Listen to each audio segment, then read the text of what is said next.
Hi. Came across a recent tweet by Sri Sanjay Jha, Congress spokesperson on Sri Rahul's surgical strike 2.0 on poverty.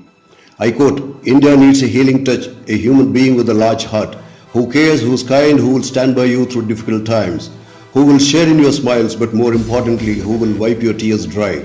Rahul for Behtar Bharat, unquote. Can there be superior eloquence to capture the oozing compassion of Rahul ji for the bleeding India? And Indraprastha when Modi took over, now Kurukshetra. Bharat number 1 in GDP in April 14, now down to 6. Ease of doing business from number 5 to 77. Not a single bomb blast in UP era. Now with media gag, you don't hear. All major cities witness synchronized bomb blast. Nation is scared. We surely need a healing touch. This veteran's old trousers rear side stitches open went to a tailor, known for his stitches and tweets. He returned it with rear side missing and front zipper broken. Saw his Twitter handle, there it was, my trousers image. Tadka, seasoning for today's dish in the beginning. There have been series of mocking statements from opposition and paid media about 56 inches, reduced to 5.6 inches. Let's see. On more than one occasion, Congress has been accusing officials in Modi government against witch hunt, that once it comes to power, it also said NDA government is one-man government. Then why threaten officials? Measurement of 56 inches had begun 5 years back. Admission came now, that's all. You will recollect, ominous tension prevailed in mid-17 over Doklam standoff with China. Modi baiters had a field day for some time. Sun Tzu, Chinese military strategist of 6th century, had said, and I quote, when there is everything to fear, be unafraid. When without resources, depend on resourcefulness, unquote. India looked into the eyes of China. Militarily, it is at least 2.5 times mightier than ours by conservative estimates. Back channel diplomacy or front channel? Didn't we resolve the issue with national pride intact? News headline flashed on your screen says it all. USA has moved second resolution in UNSC to list Masood as terrorist with known Chinese obduracy. Speaks volumes on international diplomacy. It will also supply 24 multi-role anti-submarine MH-60 Seahawk helicopters under a special program, a demand of armed forces pending for more than a decade. The number of defense deals inked in 5 years, not seen since independence. Pitch this against that famous DPP-13. Procurement policy? No. Procedure? No. Guideline? No. Deviations? Yes. And you have exposed basis this DPP. UAE has deported Nisar Ahmed Tantre, allegedly involved in attack on CRPF camp in 17, first in our history.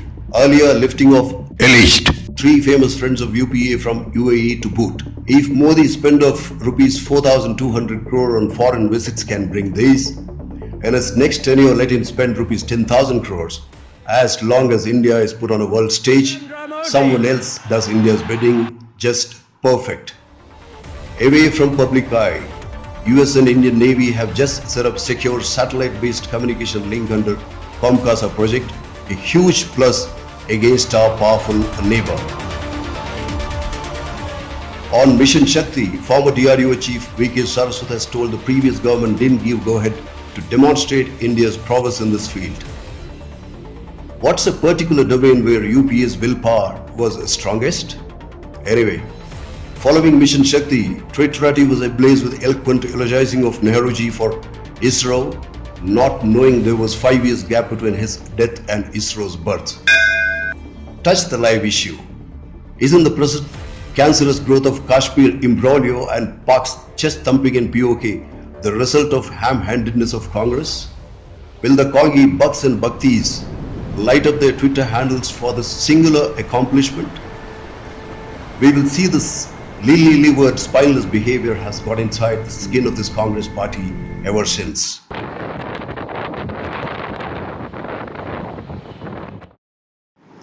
Recollect the evenings of 26 November 2008. The screens of TVs were broodingly gruesome. Marauders of death had descended on Maximum City, ripping apart the insides of innocent lives at will. Streets of South Mumbai had turned crimson red. For 4 days, a dance of death pervaded the lives of all. The soul of the nation was numbed. Did the enormity of the daring of the rogue neighbor shake UPA? Didn't the Chief Minister go on a tour of Taj Palace and Tower with his son and a movie maker in tow? Did the movie maker have any respect for the dead, all the while thinking how to milk the catastrophe for the silver screen? UPA held a series of high-level meetings for 10 days. For what? Only to decide that the government was unfit to decide? Did the cries of the dead, the anguish of the nation reach Resina Hill? Didn't UPA sit tight when our nation's valor was challenged or dumped into Arabian Sea? As per latest leaked US cables, religious politics played a larger role in this decision. One may go under the water to poop, while the excreta remain hidden. Then to rub salt on the wounds of the nation, didn't UPA release 25 dreaded terrorists on the sly as a bonus in 2010? Move back to first week of November 84. Monsters had emerged from inside the whites, out from the same corridors of power, splattered the pages of history with blood of our innocent Sikhs, gory unscaled in any other independent nation's history. In 84, government sitting next door couldn't hear the blood-curdling cries of the Sikhs in between the din of the shaitans. How could the silence of the lambs, innocents who got massacred for no fault of theirs in Mumbai, reach even the Arabian seashore? And that very party wants the count of the dead from Jabba Top and Balakot? It is zero for all I care. Did it get the count of 6 massacred in Delhi or the poor souls butchered in Mumbai? Are we a nation of Beowulfs?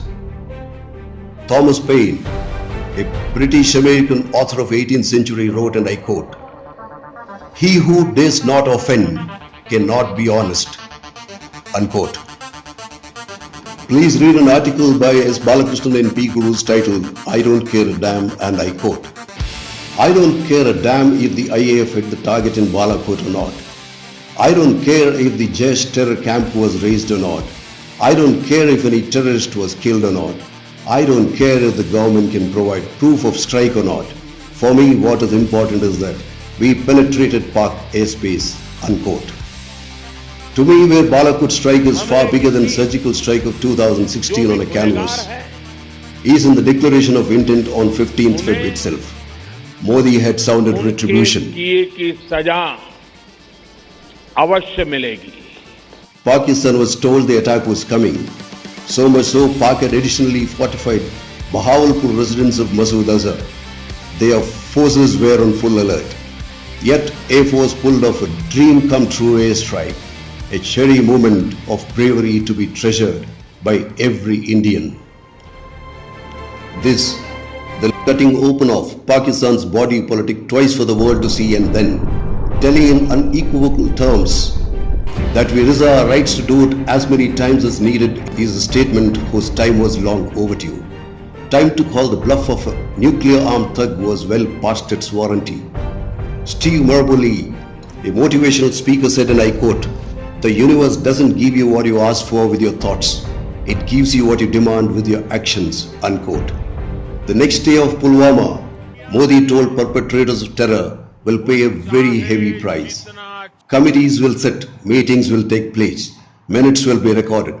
But the decision was on the table.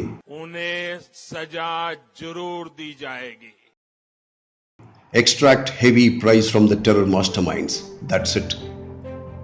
When things went off well, the sole media asked for proof of the kill. If some mishap were to happen during surgical strike or mission Balakot, Modi would have been hauled over the coals by now, have no reservations on this. As the Latin proverb said, fortune favors the brave. Bravo, Modi. Modi has also called it a pilot project. For those who understand, the message is loud and clear. You surprise me with killings of my people. I will pay back double time after warning you. The tables at last have been turned. Has Modi done enough in 5 years? To my mind, no. but without doubt, he has punched above his weight. To me, he is a person for whom the place of India under the sun is the first and foremost priority. Some of my friends are itching to hear the word FAKU. Here we go. Modi is a politician. Fakeoing is his birthright, just as for other politicians. Here is the difference. His marks card of 5 years, covered in my 2 Paisa musings videos, all perched on hard evidence, backed by acknowledgement from Honorable Supreme Court, says loudly, ये फेंकते तो हैं, लेकिन काम भी करते हैं, घर में घुस के मारते भी हैं. Morgan Scott Peck, American psychiatrist and author, said, and I quote, "The whole course of human history may depend on a change of heart in one solitary and even humble individual. For it is in the solitary mind and soul of the individual that the battle between good and evil is waged and ultimately won or lost." Unquote. 56 inches, measured and counted. I rest my case, Your Honor. Jai Hind. Khudafis.